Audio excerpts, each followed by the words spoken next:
Welcome everybody to episode 13 of the Paul and Pals podcast. I'm your host, Ponyboy Paul, and Paul and Pals is the podcast where I interview my creative pals to learn how they became who they are today to inspire you for tomorrow. On episode 13, I interview my pal, Vanessa Chap. She's a cinematographer, photographer, just overall artist that loves to tell stories, who currently resides in Los Angeles. Now, in this episode, she kind of talks about really what kind of got her to be a storyteller, the influence, which is mostly her mom, and how coming over from Cambodia, due to the war, really made her just open her eyes to the world. Her experience with her friends and traveling to different places because of an opportunity to play golf. And then lastly, this impromptu trip to Philippines that really made her realize that she could do whatever she wanted to do. So, without any further ado, let's get creative. Hi. How am I sounding? Can you hear me? Okay. Yeah, I think you're good. I can hear you pretty well. Boom. Hi. How you doing? How's life? I'm good. How's 2020 treating you? I'm gonna stop saying COVID every time now. How's 2020 treating you? 2020 has been quite the experience. Yeah, there's been a lot of bad things, and in parallel to that, there's been a lot of good things. I think me being a homebody kind of mentally prepared me to adjust to this lifestyle that we're in right now as far as quarantining and all that jazz. But it's definitely allowed me to take some time to think about what I want to do, where I want to be, and who am I? I feel that. Existential crisis. I think I can definitely relate to that.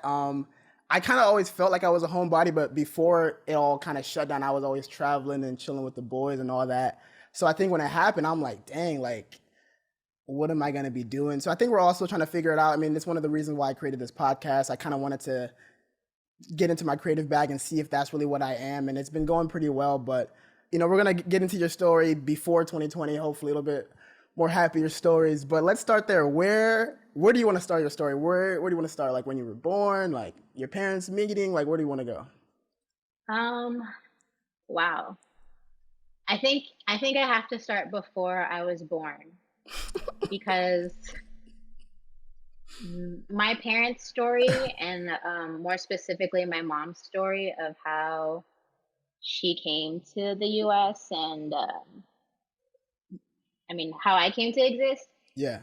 Her story alone is what made me want to become a storyteller. That was the main, when I was a kid and she told me her life experience, I said, wow, I need to tell this story to the world because this isn't something that is your typical story. Not to say that there are typical life stories out there, but I think that especially being an Asian American, this is one of the stories that kind of gets slipped under the rug and it's kind of untold. And I think it's an era that's kind of forgotten. Yeah. And people who have gone through. Oh, people are saying they can't hear. Can y'all hear me? Oh wait, I think it's good now. We're good. Wait, so it's good. Okay, we back. Can you hear me right now? Okay, we good. Dang, they missed the whole recap. Yeah, so we start can do it over. Yeah, let's do that. Yeah. Hey, Vanessa, what's up? So where do you want to start your story? Is it before you came to be, or let's do that? Okay, yeah. So you had asked me where I want to start my story, and I think that who I am is very influenced by what happened before I came to this earth. Okay. And that being said, the reason why I say that is because my parents are immigrants from Cambodia, and there was a genocide that happened there that not too many people know about it. It was kind of a consequence of the Vietnam War. And it was the first, when my mom told me the story of basically how she came to America, that was the first time in my life where I was like, this is a story that I need to tell and share with the world, because it's not a story, it's a story that I'm familiar with because I'm around a bunch of other Cambodian American people who have gone through similar hardships and have similar stories of coming to America. But outside of that, it's almost unheard of. Mm. And I think that going through something like that and not being able to share it with the world would kind of be kind of a loss for everyone, because storytelling provides understanding. And I think that if someone were to learn something or understand a perspective like that, I Yeah. think that there's just so much to learn from all these different life paths, you know? And how old were you when your mom told you this? Like, were you already kind of seeing yourself as a, you said storyteller, but at that time, like, how young were you? Were you just like, oh, I have to tell people, or just like, oh, wow, that's crazy? I was really young. I was probably about 5 when I fully understood for the first time the depth of what she had went through, being a war refugee and coming to America. And she was in, sorry, mom, um, she was in concentration camps in Wow. Cambodia. And so, again, this is not something that many Asian Americans, let alone just Americans in general, Yeah, I'm know not too about. familiar either.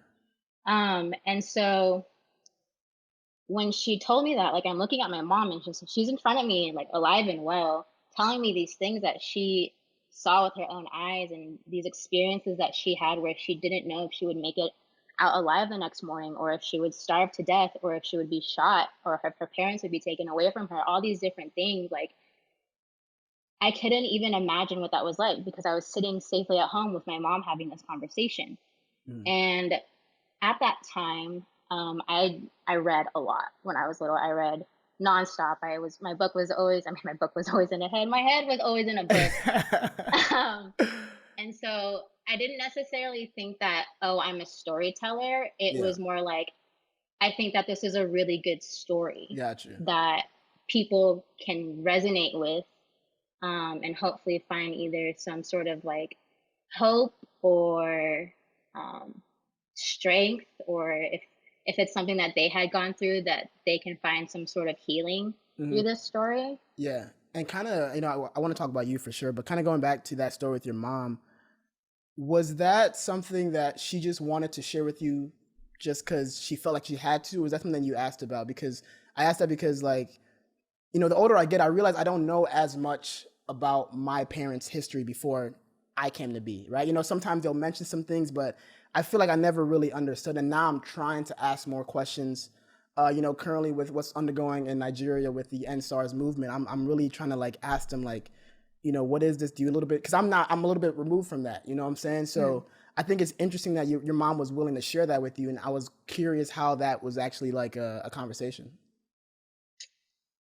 I think it's kind of like your typical, like, where did my mom and dad meet Yeah, and this yeah, and yeah. that, and it kind of just took me through these twists and turns where I was like, wait, what? Like, this happened? And then, like, the further, I was just very curious, basically. And so I would constantly ask her, like, what do you mean this happened? Or can you explain this to me? How did you come? Like, my mom grew up in France, and it's like, how did you end up in France, but you were born in Cambodia? Yeah. That's because of the war. So then you're like, okay, well, what does that have to do with France? And then you learn all these things of like colonies and refugees and all these Yeah. different things. And so it was just me constantly being like, what do you mean? Why? Why? Why? Damn, yo. Um, Well, that's crazy. so yeah, I think it was like over time, it was like this story had kind of put itself together, and then now I'm just like, wow, that's a lot, and I Okay. still need to do something about this story. Okay. So that's good because now that I'm trying to remember, I think we met like summer. I think yeah, summer of 2019, which feels so crazy Hmm. because it feels so long ago. I was in San Right. Diego to shoot a music video with my boy Kakuyan and his friend Shada Spence. And I think I remember like I was so interested in how you guys were, because I've never actually been at a video shoot, never less than music video, right? So I was very curious how you guys were doing and all that. So was ever since you had that storyteller mentality, did you kind of like make that like I'm going to school for this, I'm gonna do this, whatever? Like how did you kind of No, take it there? I didn't do anything about it for majority of my life, honestly. I indulged in a lot of stories Mm-hmm. by like reading, mostly reading, watching movies, poetry. But I never considered myself a creative person, maybe until 5 years ago, Wow. to be completely honest. Yeah. I I knew that I had an appreciation for storytelling, but I was growing up, I was taught basically like there's certain things that you need to do in life in order to be happy and successful. And those were like your typical like cookie cutter life Yeah. meanings of like what definitions of what success and happiness are. Mm-hmm. And so I spent most of my time when I was younger playing sports, and that led me to playing golf. Okay. And so I played competitive golf in high school and college, so that took up a lot of my time. Um, and yeah, I think from golf, the reason I played golf was to get like free school, free college. Oh, There's a lot of college scholarships for um, women golfers, yeah. and that was kind of like my way of helping my parents out financially. I was like, okay, at the time I was like, happiness has a lot to do with money, so I'm gonna alleviate some of the stress for my parents who Yeah. they got divorced, they were going through some stuff, but I thought that like helping them with the finances was what was gonna keep our family together, which had nothing to do with me.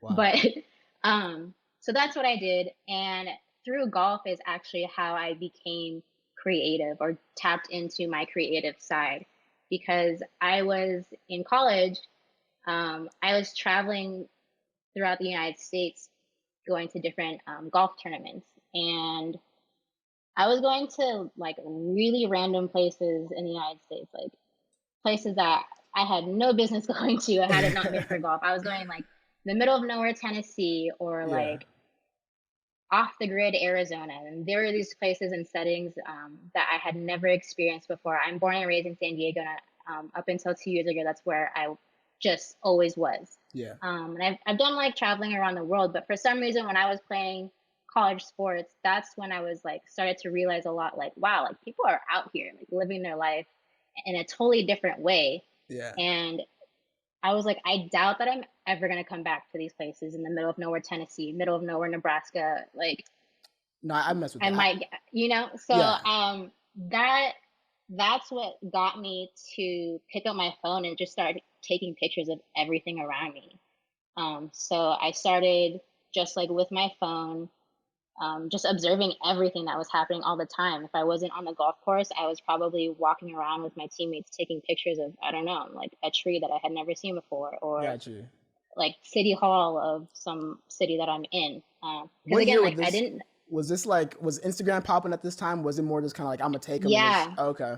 yeah. So this is about the time where Instagram started taking off, and more so Instagram becoming a, it was like the very beginning of like, I guess, influencer culture, where Yeah. it was very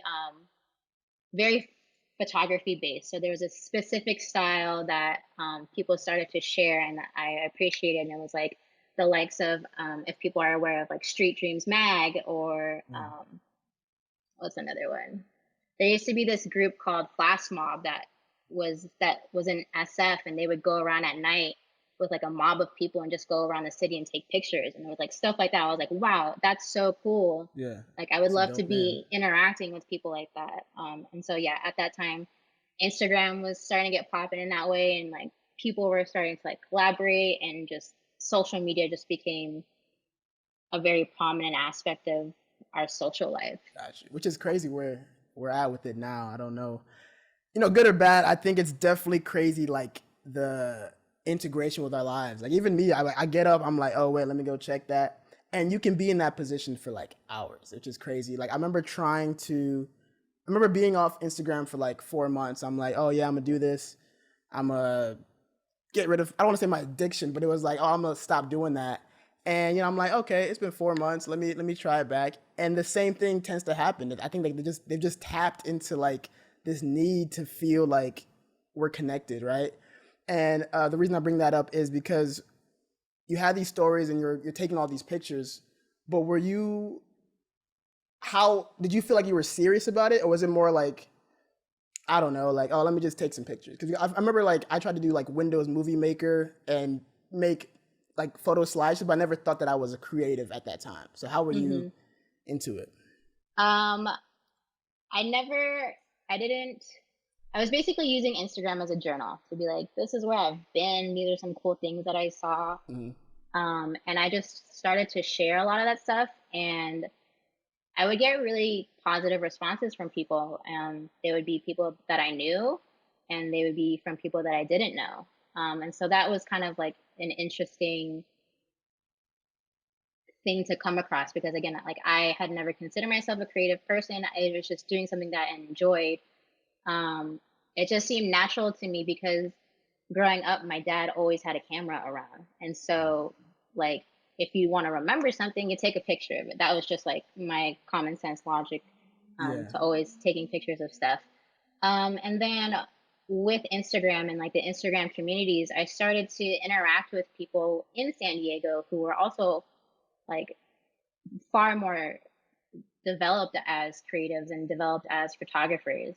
And something in me was like, hey, I'm going to reach out to these people and see like if they would be willing to just let me hang out with them for a day and pick their brain because I was getting further into my passion of taking photos. And I was like, I think that even if it was just a hobby, like I would like to do more than just with a phone or, so I picked up a camera, um, started interacting with people, and it was the first time in my life that I had been surrounded by like-minded people. Not to say like the people in my life before that like suck, They're watching but this like, oh. they're like, well, quite frankly, they're probably not watching it. That's But like, true. like we're just not on the same wave like that. Like, Yeah. I can tell you right now that the people that are in here are for sure people who are like, well, I can't account for your friends, but Hey, she ain't mean that. Don't yeah, leave. right. But okay. But yeah, so it was the first time I had been around like-minded people and who had similar interests as me, and it was really nice to kind of just like dive into this group of people who had already had their creative flow kind of going, especially being in San Diego. And so I basically started hanging out with these people a lot more. And one of my friends, Louisa, she was like, "Oh, you should apply for this internship at a company called Passion Planner." And Passion Planner is a super sick company. I don't want to call them a startup because they just turned 7. They're like they're killing it. Yeah. But basically, Passion Planner is a tool. It's a daily planner, and it's a tool to help people break down what they want in their life. And instead of having it be like this daunting, big goal, what the planner does is it helps you break it down. There's Lou right there. Yeah. It helps you break it down into actionable steps. So that way each day you're doing 1 to 2 things that'll help you get a couple steps forward. And before you know it, you're like, oh shit, I have actually accomplished what I wanted to do. But it only took these incremental steps for me to get there.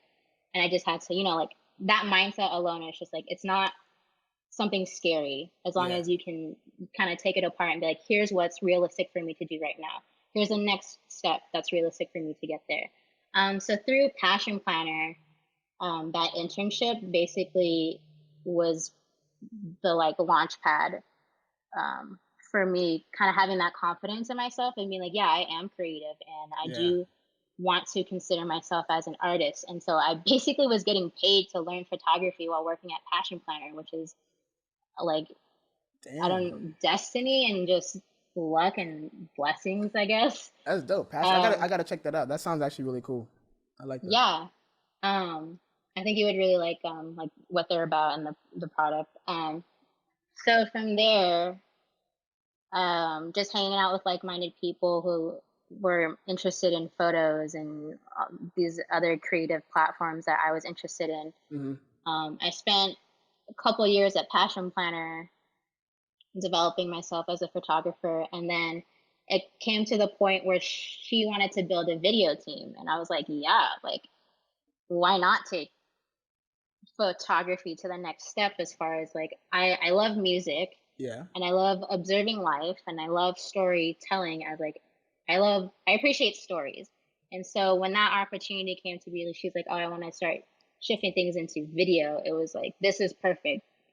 This is a perfect way for me to like combine all the things that I really love and that I'm really interested in Mm, into one medium, basically. got you.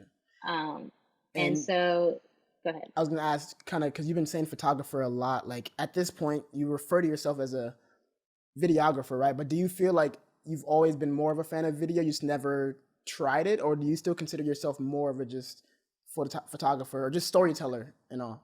I would consider myself at this point in time, I would consider myself just purely just an artist. There's a lot of different formats of like how I express myself, whether that's through music and like sound curating and DJing, or whether that's video, or whether that's doing like building art installations and like kinetic sculptures. Mm. Um, I had never, when I was a kid, I watched music videos religiously. And so, MTV. yeah. And so it was like, I was like, these fire songs with these sick ass visuals. And I was like, wow, people made this. Like, not only is this song really cool, but then they went the next step and made a really cool visual to like elevate this whole message and emotion even more. And that was like the craziest thing to me. That's like, I was obsessed with it, but I had never considered that like a career. That was just Yeah. like a thing that existed. And I'm like, it's just there, but people don't make those, they just exist. Yeah. Hmm. Um, I relate to but that so hard. I used to like, I don't know if you do this too, but sometimes like I'll hear a dope song, I'm in the shower and like I'm thinking of like what would be like a dope visual effect to add to it. I'm always thinking about that. So I assume you're probably kind of the same or yeah, not. definitely. Um, yeah. Yeah. I think with everything, like there's so much in life that provokes different thoughts and emotions, and um, people create things to take you to other places or take you to different mind frames. And I think that's just super, super powerful. So the more I came to understand, like, I knew what it was like to indulge in a story and be emotionally and mentally like evolved after reading a book. And once I realized that that was something that I could do and like be on the other end of that wall, Hmm. it was very eye opening for me, because I went from being very lonely and not having a lot of people to relate to me, um to be and like not knowing how to express myself or share my story or whatever, Hmm. now being with a group of people who were showing me all these different ways to express myself.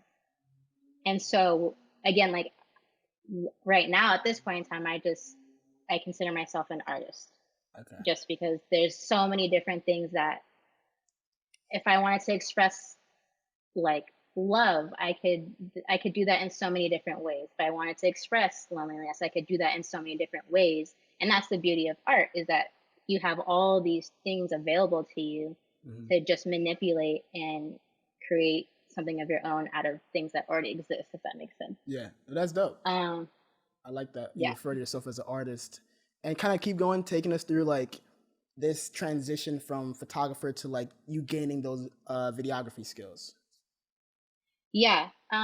So photography helped me as far as composition.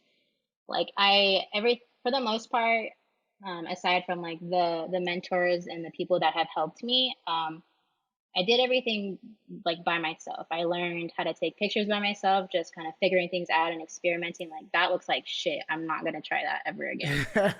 Or if I do something that looks good, I'm like, oh, it's tight. Like, I'm going to like take a mental note, or even sometimes actually write it down and be like, this was sick. Let's like explore what more this could do. So I think good composition is what allowed me to move into video kind of smoothly, because that allowed me to take in the moving information really well. And there wasn't too much adjustment besides like a couple technical things. Hmm. Not to say that photography and video are alike, they have their similarities, but they're completely different beasts. Yeah.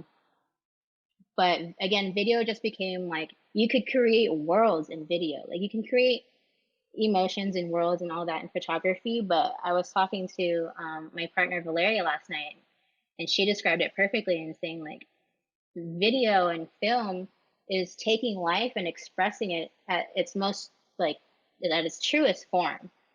Like, you are expressing literal emotions and messages with Yeah. real life people.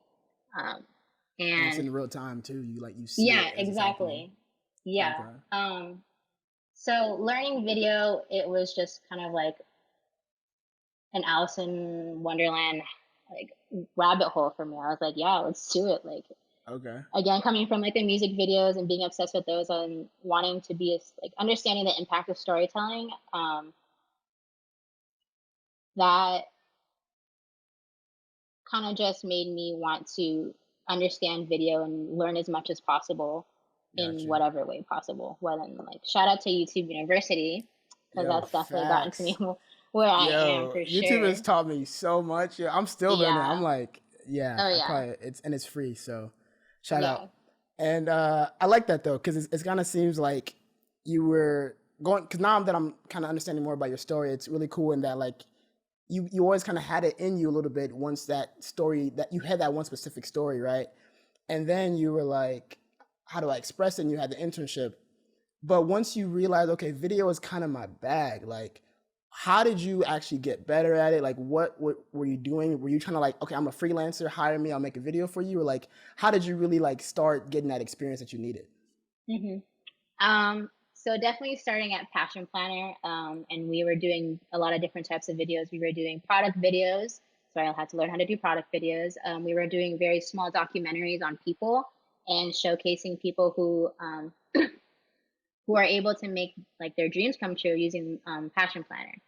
So we were doing little documentaries on that, and that was like one of the key things. I was like, ooh, I really like this. Like, getting to know people, understanding like what their core values are, and seeing them like express their goals or express whatever they were feeling, and capturing that is definitely what got the ball rolling for me. And then towards the end of my time at Passion Planner, the CEO of the company, Angel, she decided that she wanted to go shoot a documentary in the Philippines.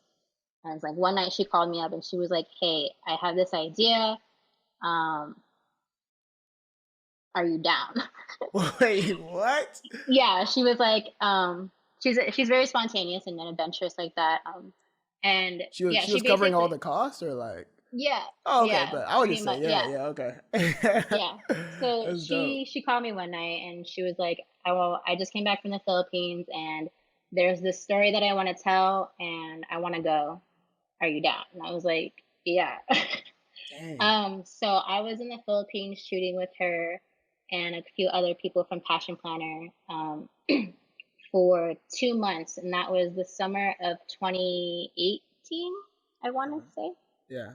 So after spending 2 months of just having a camera in my hand every single day, experiencing and like documenting a lifestyle that I had no idea about, like, I could relate to it, but again, it's like when you drop me in those new settings, I'm like taking in all this information. Yeah. What better way to take in this information than to like literally take it, you Yeah, know? yeah, that's deep. Um, That's a bar. Yeah. yeah, we'll trademark that after this.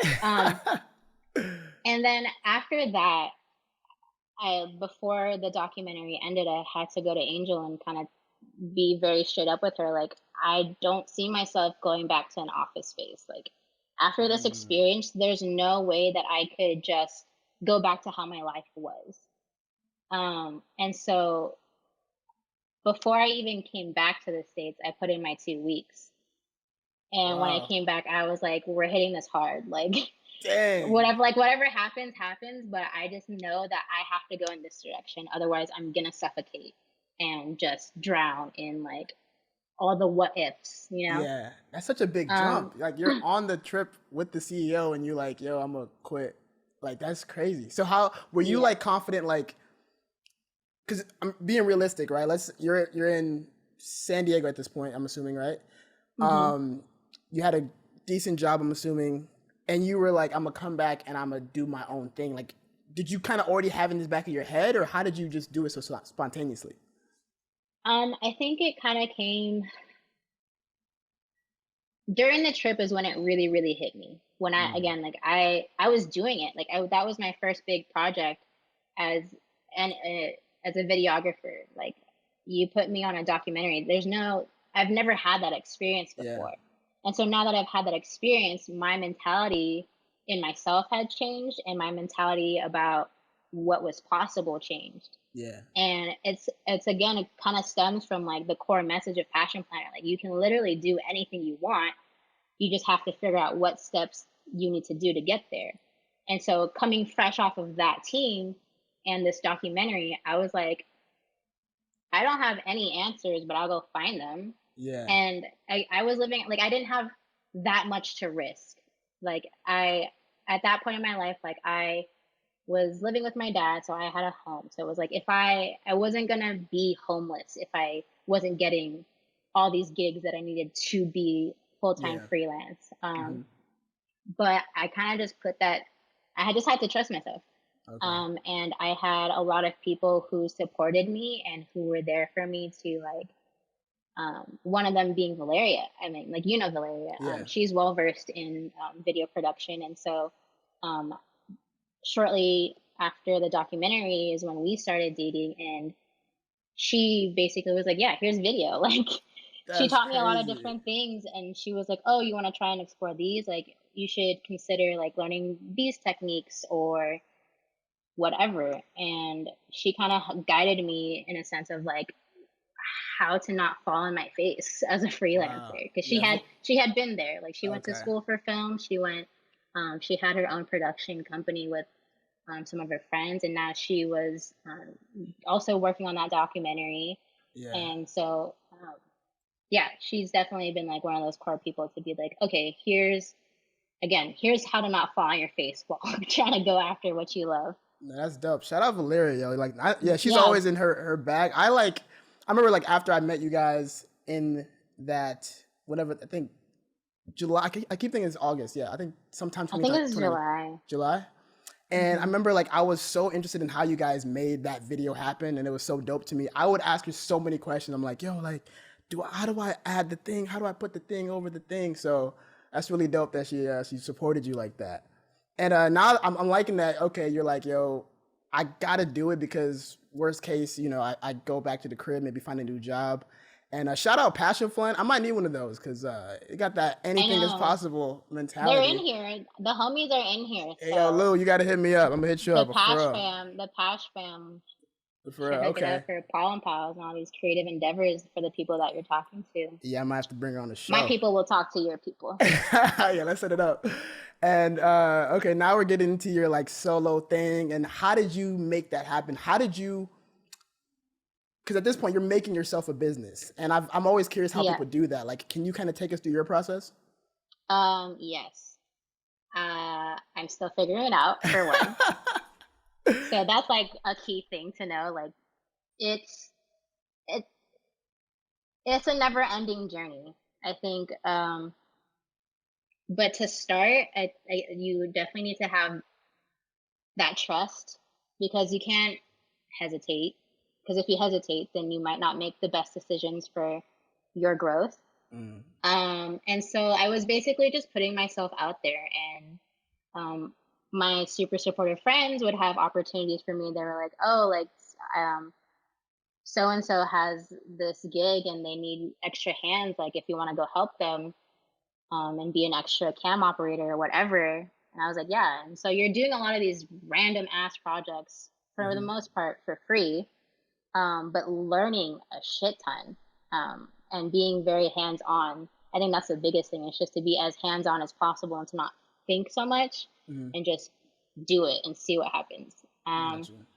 And so there was a lot of different projects where I was just learning a lot of things, meeting a lot of different people, and like starting to interact with more people who were doing video production. So I started to build like a network of like people that I could ask questions or people who would reach out if they needed help or I had a project that I wanted to create, then I could reach out to them. So it kind of just became like this flow Mm, of interactions where it kind of just came to me like that. It like just the right networking. things. Yeah, like again, it's having that faith, and I just was just like, I know that these opportunities are out there, and I just basically have to sort through all this stuff and eventually come across those key interactions or those key conversations. Yeah. Like there was one shoot that I went to go shoot behind the scenes for. It was a music video. It was right after I came back from the Philippines. So this I think was my first gig post documentary. Um, Shooting behind the scenes, wasn't compensated, but I was a really big admirer of the director who was shooting this video. No relationship really formed with myself and the director, which was like, at first I was like kind of bummed. I was like, dang, like I definitely look up to this person. I really like their style, but they're just like kind of in their own world, like Yeah. nothing personal. It's just like it just didn't click. Hmm. But it just so happened that I clicked with his director of photography, who's in charge Mm, of how it looks. So it's like those interactions where you may be going to something to in search of one thing and discover that something else better is available for you. And so that's why taking on all these like random projects is a really big key when you're starting off on like this solo endeavor. hmm.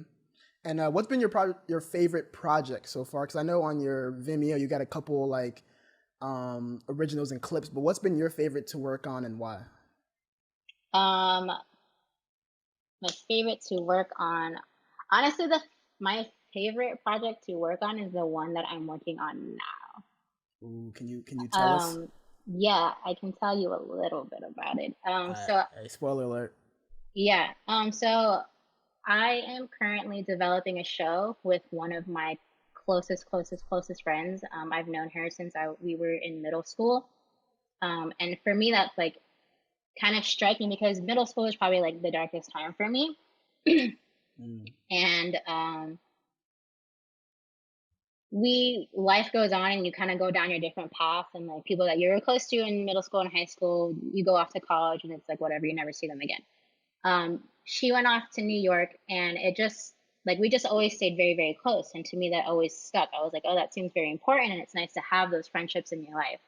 And so you fast forward like a decade, and now we are both in Los Angeles, and we've both gone through all these different experiences.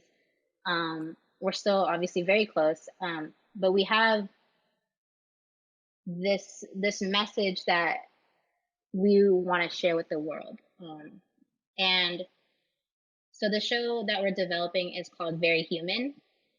and when you say And show, is it TV show? Like what type of show per se? I would consider it like a talk show, Talk show. but not your typical talk show. Because again, like being who we are, like we want to make it as creative as a project as possible. Hmm. And so basically, especially now, like what I think is really important for people to understand or maybe indulge in more is understanding themselves and figuring out the best ways to do so, because not everybody knows how to do that, and not like there's levels to it as far as Yeah. um understanding who you are and allowing yourself to be who you are. Like that's not an easy thing. And with society today, there are so many different things that are distracting you and preoccupying you from what your human experience purpose is. And your human experience purpose is to understand what it means to be a soul and to be evolving. But with all this shit that's happening with like they created politics, they created sports and all this shit, like again, there's a lot of preoccupations. Like when you ask people like what do you do for your job? Like what's your occupation? Like what are you busy occupied doing Hmm. while you're not searching for yourself or understanding yourself? Yeah. Um Dropping and all the so quotes today. our show that we're developing touches on all these different we're going to be talking to a lot of different people and having guests on the show and talking about topics that range from like spiritual awakenings to what it's like to date in this time, what um, what hindrances and benefits there are of social media, just topics that people can relate to, but in essence, like we want to be able to open people's minds and help them understand that there's a lot to understand. That's deep. And the more that you understand, the more I, I think just the more meaning that you can pull into your everyday, and the more awareness that you can have within yourself and what you do. Because it's very easy to get like go through the motions and kind of feel like you aren't working towards anything, or you don't know where you're going in your life. And I so relate to that. I definitely yeah, so relate to that. our hopes are that people will watch this show and have things that they take away that make them consider life a little differently. Hopefully in a more positive way. Okay. That's dope. That was a nice little teaser for Very Human on the Paul and Pals podcast. But we're kind of nearing the end, and I still like have some things I want to touch on. Before I get there, I had a question come in while you were talking from Kakuyan, kind of regarding some of your video interests. He says, I don't want to talk about him. You know, I just delete the question. No, he says you've done docs, music videos, and even fashion visuals. Are there any other types of video you want to try? Yeah, all of them. I really want to try one of my biggest goals. I have two really big goals right now. One of them is to create a video installation, but at like a large scale. I've done small scale installations, but I want to do something like very immersive, like something that you would come across at a festival. The second goal is to design and produce a live music experience, because again, I love music so much, and being able to combine these two passions of mine is like a dream come true. And I know what it's like to be on the side of experiencing those like concerts and music events, and how thrilling and like euphoric, and just like you feel so yourself. Like for whatever reason, when you're in those situations and circumstances, like you just feel like you can be free and do whatever you want without a care in the world. And I want, or you have a visual that like goes with this song. I don't know. In general, I want to be able to create those experiences for others, because I know what it feels like. Yeah, I feel like you're gonna do it. You've already just said it. You put it out there, and now you got to do it. Or because this is recorded, so you can't really. Right. I'll just play it over and over again. It'll be my alarm clock. And one thing I also really want to touch on, we didn't even like touch on it yet, is you keep saying this love of music and curation and sound creating. I want to know how the DJ part of you kind of came to be. Yeah. DJing, again, I started around middle school as well. I spent a lot of time alone. A lot of these things kind of came because I spent a lot of time alone.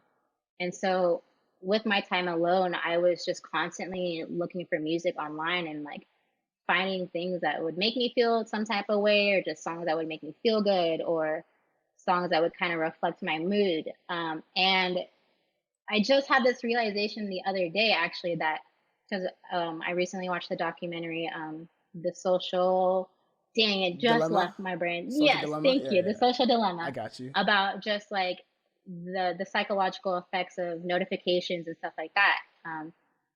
And so I realized that me searching for music in that dark time in my life was like a dopamine addiction. Like when I found that new song, that like the first three chords or whatever that I liked, it hit me and it would release this dopamine in me. And I was like, I need more. So I would continuously find music over and over and over. And I remember when I was younger, my mom would get so mad at me because I would stay up so late and like be late for class and shit, because I would stay up looking for music. And she's like, imagine how much money you would make if people would pay you to do what you do all night long. And shout so out your mom, yo. Like a decade later, I was like, look, mom, remember when you said that? And she's like, shit, I did say that. God, no. But yeah, I think music is just another, like I said, another form that people can express themselves with. And I think that music is just, it provokes so much within you. And especially only being like an auditory thing, like it can become a very synesthetic and like all sensory encompassing experience. Got you. And so I was just always making like burning CDs for the homies all the time, and For the again, homies. constantly listening to music. And then when I found that group of creative people, they were doing video and photography and DJing. That was another thing that they were doing. I was like, yeah, that sounds tight. Uh-huh. And so I was like, I'm gonna try it. Like I always have like these libraries of music that I listen to on repeat, but I don't do anything about them. I'm gonna try and make a mix. And so I made my first mix in like 2016. I made that shit in GarageBand, where I spent like a week just like experimenting like this song after this song, and like turning the volume down at the end and then turning the volume. Like there's no like, I don't know how to use GarageBand. I didn't know how to like use a DJ controller by any means. Like I didn't understand mixing. I just understood that there's like a journey to go through when I listen to these mixes, and I want to create one of those journeys. And from there, someone that I looked up to, who's a super, super dope artist and an amazing DJ, Andre Power from Selection. He was throwing an event in San Diego called Art in the Park. And so he invited me to DJ, and I was like, what? Like, you're like a world renowned DJ and you want me to play at your event? Like, what? All I did was click some buttons in GarageBand. Like, I don't know how to do this shit. My first set was awful. But it was so fun. It was so fun. Have you seen the meme with like LeBron like back of his head and like really bad music? That's what I'm thinking. Yeah. Like my transitions were trash. My Yeah. music selection I think was fine. Yeah. Maybe it could have been better curated for like the bar and the location and whatever, but Uh-huh. from that, like, one, again, it's like people saying like, hey, what you're doing is dope, do you want to try this? It's those kind of things where you're just like, wait, what? You think that's possible for me? And then you start to believe it for yourself, and then you're like, shit, yeah, actually that was fun, and I would be super down to do that again. And so Yeah. I kept doing it and got better. My transitions have become less trash. Yeah. Isn't it crazy how like when people believe in you, you believe more in yourself? Which is Yeah. crazy because you could have always done it, but you needed somebody to tell you that you can do it. And I've always thought that was crazy to like Yeah. just do it. I think I've always had the perspective like that the people around you are fragments that reflect yourself. And so I think it's really important that when you have people that you trust and that you know have your best interest in mind when they give you that sort of input or advice, um, to literally reflect on what they're saying, Yeah. because they're saying it for a reason. Like people, human nature, like in a selfish way, we kind of do our own thing. It's not like we really go out of our way to do things like that all the time. Yeah. Well, we should, and I think that over time, society has become more aware of the benefits of just being more communicative and Yeah. being more Do it. open. Do it, y'all. Tell y'all friends they're dope. Tell me I'm dope. You Yes, know what I'm saying? you're Just dope, cause. Thanks. Appreciate that. Paul You're and dope. pals. You're dope. Oh, this is dope. And I know we don't have that much time left, but I kind of wanted you to address two things. One, Okay. so Vanessa will be giving away raffle prize, the Celestine Yes. Prophecy by James Yes. Redfield. And I wanted you to briefly describe what that is and why you're giving it away. And then I want you to transition that into your words of advice before we let you go. Okay. The Celestine Prophecy is a book that changed my perspective on life almost entirely. It opened my mind to how my thoughts and mind frames not only affect me. Basically, the book is a fictional narrative about this guy who goes on a journey, and it's a self-discovery journey. And so through that, as he's learning these lessons, you're learning them too. And so you start to they talk about things as far as like understanding synchronicities, for example, and making sure that your heart and your mind are open to things that come your way that align, and they present themselves to you in a very specific way. And if you are able to notice them, then you basically get to reap that benefit and evolve in that way. So there's different things like that throughout the book that, one, you to help you understand yourself, and in return you understand human nature and your connection to everything else on earth. And I think it's something that if everybody could have that insight, kind of like very human, like the world would be a better place, because we would just understand how, like, we would understand ourselves enough to not have ego come in the way, and then we would understand that there's a lot to understand, and that there's really an endless, I don't know how to describe it. There's just so many walks of life. Like, you could never go about saying that you know what life is. And so this book basically opens that up to be like, here are all the possible things in life, or here are all the possible ways for you to be open to understanding all the things that are in this human experience. Got you. And then my words of advice.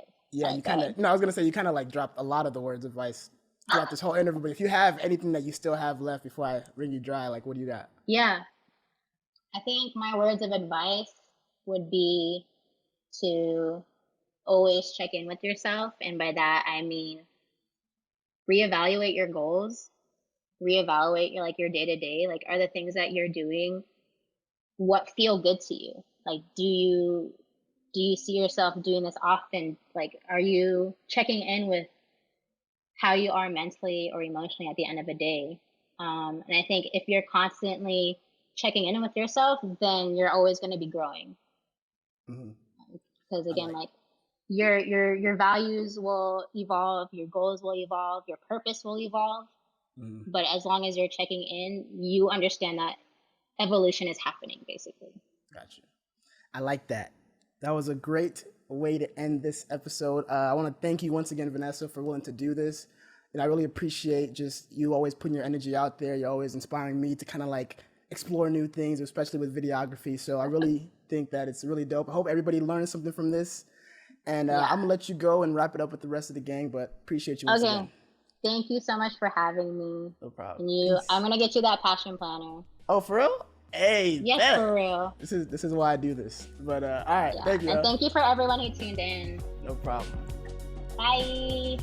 Hey, what up, y'all? Hope y'all enjoyed that creative conversation with my pal Vanessa Chap. I think it was really dope how open she was, and being somebody that kind of consumes her, her work. I see it all the time. I'm always like interested how she did it.